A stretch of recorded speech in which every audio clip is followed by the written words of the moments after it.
ಹೌದಾ, ಎಲ್ಲಿಗೆ?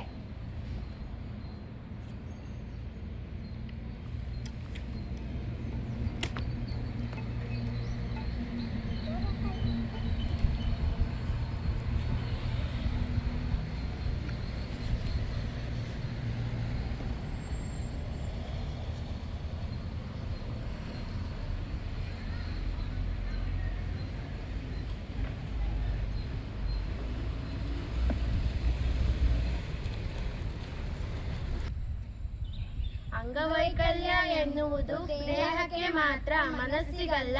ಪ್ರೀತಿ, ಸ್ನೇಹ, ಗೌರವದಿಂದ ಎಲ್ಲರನ್ನೂ ಒಳಗೊಳ್ಳೋಣ. ಗಣರ ದೇಶವನ್ನು ಕಟ್ಟೋಣ.